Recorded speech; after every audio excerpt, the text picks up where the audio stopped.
कर्ण के साथ कहा जाता है बहुत बुरा हुआ था, कर्ण के साथ बहुत ज़्यादती हुई थी बहुत सारे लेवल्स पे, जिनमें से एक कहा जाता है कि द्रौपदी ने कर्ण को कृष्ण के सिग्नल पर कर्ण को स्वयंवर में भाग लेने से मना कर दिया था, ये कहकर कि वो सूतपुत्र था।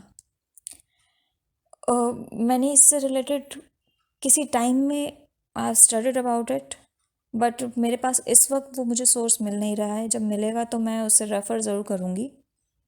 बट रियल इंसिडेंट जो हुआ था, कर्ण को कभी भी सूतपुत्र नहीं कहा गया है, किसी ने भी कहा नहीं कहा है।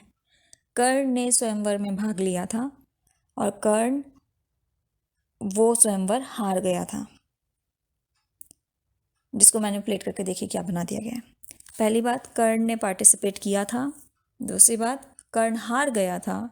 तीसरी बात, द्रौपदी ने कभी उसे सूतपुत्र नहीं कहा था, उसको मना नहीं कहा था और कृष्ण ने कोई साइन नहीं दिया था ऐसा। चौथी बात, उसके ऊपर कोई एक लड़ाई हुई थी, एक मैं इवेंट में इस वक्त मेरे माइंड में नहीं आ रहा है। लाइक आई टोल्ड यू, मैंने कई हो गए हैं मुझे इस इंसिडेंट से रिलेटेड पढ़े हुए और मुझे वो सोर्स नहीं मिल रहा है, जिसके अकॉर्डिंग भीम और कर्ण में कुछ वाद विवाद होता है उसी जगह पर, और वो जो वाद विवाद था उसके चलते भीम ने उसे क्षत्रिय बोला है, उसे सूतपुत्र नहीं, उसे क्षत्रिय बोला है। जो आर्ग्यूमेंट हुआ है वो अलग कहानी है, बट उसे रेफर किया है भीम ने एज क्षत्रिय। सो कर्ण के साथ जो इतनी ज़्यादती दिखाई जाती है, अगेन बुरे लोगों को अच्छा दिखाना, बुरे लोगों को इमोशनली वो दिखाना कि बेचारों के साथ बहुत बुरा हुआ है, इस वजह से वो इस तरीके से बन गए, वो बॉलीवुड की। और उससे पहले बॉलीवुड ने हो सकता है वहीं से सीखा हो, जिन लोगों ने मैनिपुलेशंस किए हैं।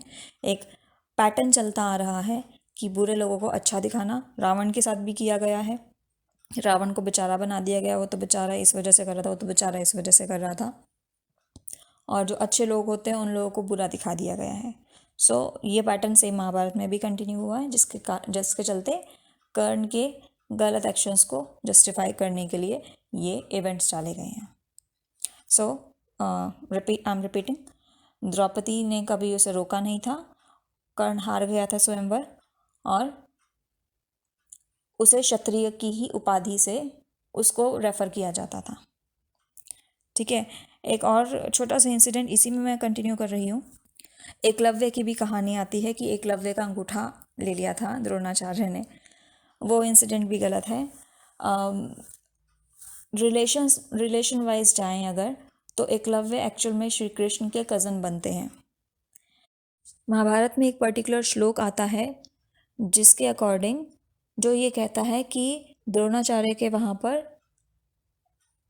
क्षत्रिय, ब्राह्मण, हर इवन शूद्र, हर जाति के लोग जो थे, मतलब कहीं कोई रिस्ट्रिक्शन नहीं था, ये एक्सप्लिसिटली मेंशन्ड है वहाँ पर ये था कि वो किसी को भी अपना डिसाइपल एक्सेप्ट नहीं करते थे, वो पहले हुनर देखते थे उसके बाद ही एक्सेप्ट करते थे, बट जाति के नाम पर भेदभाव नहीं था। प्लस मैं एक्सप्लेन भी ऑलरेडी कर चुकी हूँ कि वर्ण व्यवस्था एक्चुअल में हुआ क्या करती थी, जिसके चलते वो ऑटोमेटिकली डिस्कार्ड हो जाता है कि पहले के टाइम पर ये जाति के नाम पर ये भेदभाव तो हुआ ही नहीं करते थे। ठीक है, ये कॉन्सेप्ट इज़ क्वाइट न्यू, जो पिछले 1000-2000 सालों के अंदर आया है through invasions, and may be हमारे खुद के ही लोग हमारे जयचंद जैसे शत्रु बन गए, तो ऐसे लोग भी बहुत रहे हैं। तो एकलव्य का अंगूठा काटने वाला कोई कुछ नहीं, ऐसा कोई एपिसोड नहीं था, वो आराम से उसने अपनी एजुकेशन ली थी द्रोणाचार्य के अंडर। ठीक है, ये स्टोरी भी फेक है। आगे 1-2 पॉइंट्स और हैं Draupadi related, that I will continue in next video. Thank you.